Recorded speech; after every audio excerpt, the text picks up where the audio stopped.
Well, in the Sunday School store, we have the Ten Commandments, and this is a little bit longer of a series. Bible Heroes is kind of short. This is a 12-week series. And tell us a little bit why we need a Ten Commandment series for children's ministry. I think it's a wonderful place to start in introducing the kids to the Lord. I think often the Ten Commandments and the law in general kind of gets a bad rap of, oh, it's just another list of things that we're told to do. But that's not the light in which the commandments were written or meant to be taken.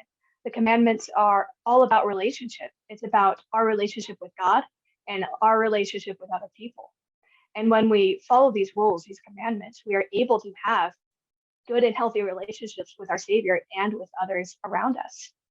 And I think it kind of gives kids a place to hang their hat, a way to view relationships, which is quite difficult for kids. Yeah, and I come from a most of my time in ministry was in a Baptist church, and one thing, we memorize the Ten Commandments. We memorize the books of the Bible. This is like old school children's ministry. You memorize things, and why do you memorize things? Because they matter, because they're important, and they give you a framework to approach life. And one thing that I was always concerned about, you know, is that kids would get like a checklist mentality and say, okay, at least I'm not a liar. At least I'm not a stealer. You know, at least I don't have little statues in my office. Or wait a second, the kids don't have offices. That's me. So at least I didn't. At least I'm not a. At least I'm not a. At least I'm not a. Right. How do you think that kind of thinking though relates to a robust gospel-centered life where we're looking to Christ every day? How do you reconcile those two?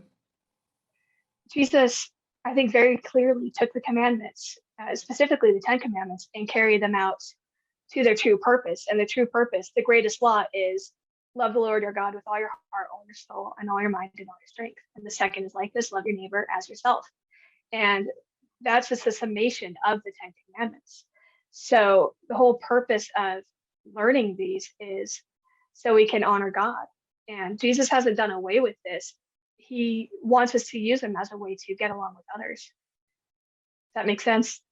Yeah, absolutely, absolutely. And I've read through your lessons here, and I think you do a good job where you not just teach the things in all of religion. I mean, like Jewish people learn the Ten Commandments, Christian people learn the Ten Commandments, Roman Catholics learn the Ten Commandments. Everybody learns this.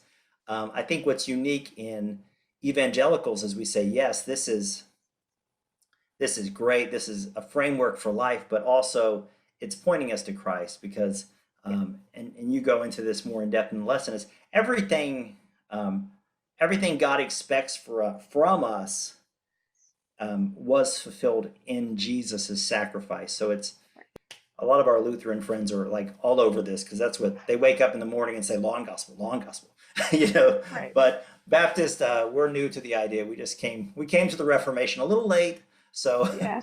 uh, but I appreciate this series, Tara, and I'm going to encourage everybody, if you've not checked this out, also get the free lesson. There's a free sample lesson, and you can see exactly how she does it. And we actually have the coloring pages somewhere else on the website ready to go, so you can download those as well. If you just want the lesson, sample lesson, and free coloring pages, do that. But I think what's going to happen is once you teach the sample lesson, you're going to say, of course, I need to teach this. It's going to be great.